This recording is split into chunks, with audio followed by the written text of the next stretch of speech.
అన్ని రికార్డుల్ని అధిగమించేస్తున్నారు ప్రధాని మోదీ. సోషల్ మీడియాలోనూ మన పీఎం హవా కొనసాగుతోంది.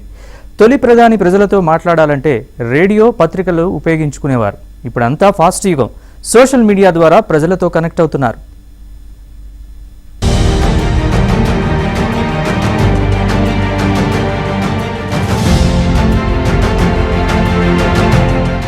భారతదేశ ప్రధానమంత్రిగా నరేంద్ర మోదీ 4399 రోజులు పూర్తి చేసుకుని దేశ చరిత్రలోని అత్యధిక కాలం నిరాటంకంగా సేవలు అందించిన ప్రజాస్వామ్య పాలకుడిగా చారిత్రాత్మక మైలురాయిని అధిగమించారు. ప్రపంచవ్యాప్తంగా ఉన్న అగ్రనేతలు, దౌత్యవేత్తలు ప్రధాని మోదీకి ఘనంగా శుభాకాంక్షలు తెలిపారు. మోదీ హయాంలో సాగిన విప్లవాత్మక పరిపాలన, అంతర్జాతీయ వేదికలపై గ్లోబల్ సౌత్ దేశాల తరపున ఆయన వినిపిస్తున్న బలమైన గళం, ఆర్థికంగా ఎదుగుతున్న భారతదేశ పురోగతిని ప్రపంచ నాయకులు ప్రత్యేకంగా కొనియాడారు. జవహర్లాల్ నెహ్రూ హయాంలో కేంద్ర ప్రభుత్వం చాలా బలంగా ఉండేది. ప్రతిపక్షాలు ఉన్నా వాటికి సంఖ్యాబలం లేదు.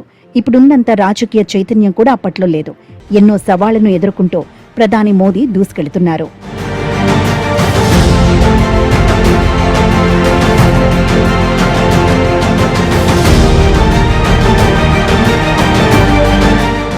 స్వతంత్ర భారత తొలి ప్రధాని నెహ్రూ వార్తాపత్రికలు, రేడియో ద్వారా ప్రజలతో మాట్లాడితే, ప్రస్తుత ప్రధాని మోదీ ప్రతి నిర్ణయాన్ని క్షణాల్లో విశ్లేషించి సోషల్ మీడియా యుగంలో డిజిటల్ మాధ్యమాల ద్వారా ప్రజలతో అనుసంధానమవుతున్నారు. నెహ్రూ హయాంలో సమాచారం చాలా నెమ్మదిగా వెళ్లేది.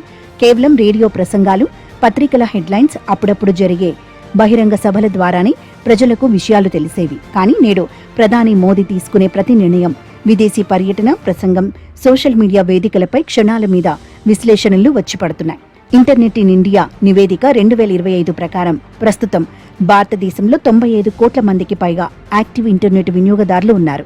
ఈ డిజిటల్ విప్లవం వల్ల దేశ పరిపాలన వాతావరణం పూర్తిగా మారిపోయింది.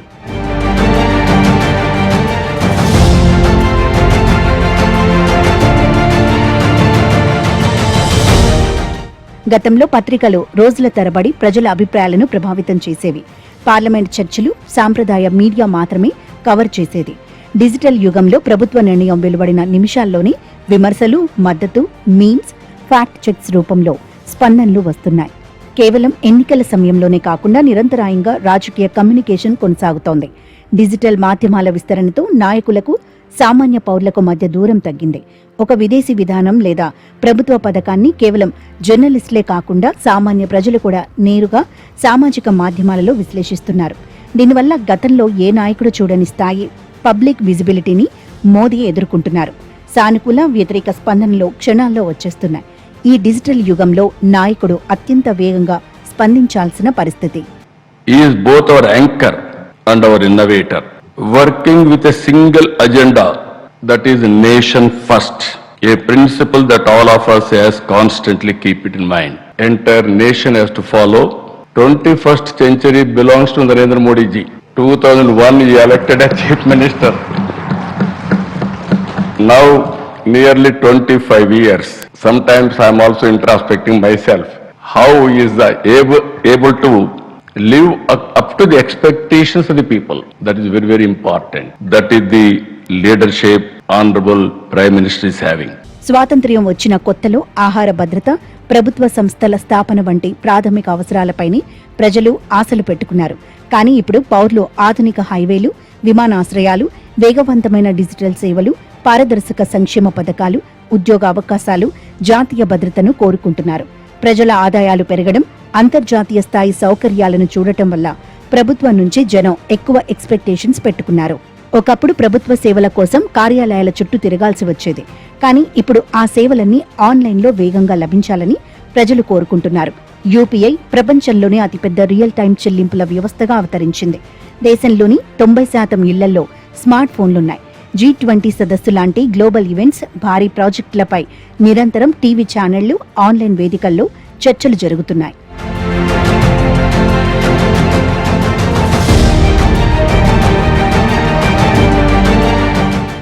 2014లో మోదీ మొదటిసారి ప్రధాని అయినప్పుడు దేశంలో ఇంటర్నెట్ వాడకం చాలా తక్కువ. కానీ నేడు ప్రపంచంలోనే అతిపెద్ద డిజిటల్ జనాభా కలిగిన దేశాల్లో భారత్ ఒకటిగా నిలిచింది. ఇందిరాగాంధీ, రాజీవ్ గాంధీ, వాజ్పేయి కాలంతో పోలిస్తే ఇప్పుడు నాయకత్వాన్ని చూసే కోణం మారింది. సోషల్ మీడియాలో యాక్టివ్గా లేకపోతే అంతే సంగతులు.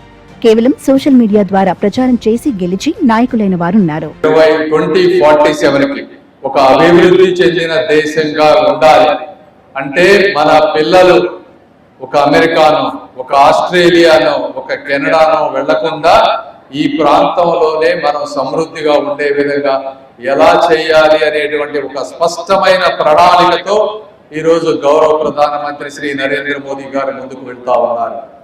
దానిలో భాగంగా సాంకేతికను అందిపుచ్చుకోలేని వారు, విస్మరించిన వారు వెనకంజ వేశారు. नेहरू जी से आगे सबसे लंबे समय से लगातार प्रधानमंत्री, और 12 साल का काम देखिए. आज भारत सुरक्षित है, आज भारत संरक्षित है, भारत विकसित के तेज रफ्तार से आगे बढ़ रहा है और देश में और जनता में आत्मविश्वास है. और चीजें दिखाई पड़ती है ना, ऐसी बात तो नहीं है. अगर 51 लाख के अकाउंट में पैसे पहुंचे तो पहुंचे. अगर 8 लाख किलोमीटर के नेशनल हाईवे बने तो बने. आज पाकिस्तान के अंदर घुसकर भारत पिटाई करता है तो करता है. आज भारत की बेटियां ड्रोन दीदी हों या बाकी या सेना में पायलट बनी हों, एयरफोर्स में राफेल उड़ाती हैं तो दिखाई पड़ता है. మన దేశంలో సోషల్ మీడియాలో అత్యధిక ఫాలోవర్స్ ఉన్న నాయకుడు ప్రధాని మోదీ. ఈయన ట్విట్టర్ ఫాలోవర్లో 10 కోట్లకు పైగా ఉన్నారు. కేవలం రాజకీయాలకే పరిమితం కాకుండా దేశ సంస్కృతి, డిజిటల్ నెట్వర్క్ను ఉపయోగించి పురాతన సంప్రదాయాలకు ఆధునికత అద్దారు మోదీ. దేశంలో డిజిటల్ విప్లవానికి ప్రధాన కారకుడు ప్రధాని మోదీ. భారతదేశం ప్రస్తుతం ప్రపంచంలో 3వ అతిపెద్ద స్టార్టప్ ఎకోసిస్టమ్గా ఎదిగింది. Fintech, edtech, health tech, artificial intelligence వంటి అత్యాధునిక రంగాల్లో యువత సరికొత్త ఆవిష్కరణలు చేస్తోంది. ప్రభుత్వం కూడా సెమీ కండక్టర్లు, డీప్ టెక్నాలజీపై ప్రత్యేక దృష్టి సారిస్తూ అనేక పాలసీలను రూపొందించింది. గడిచిన 12 ఏళ్లలో సాంకేతికతను ఆయుధంగా చేసుకుని ప్రపంచ శక్తిగా ఎదగటానికి భారత్ వేగంగా అడుగులు వేస్తోంది.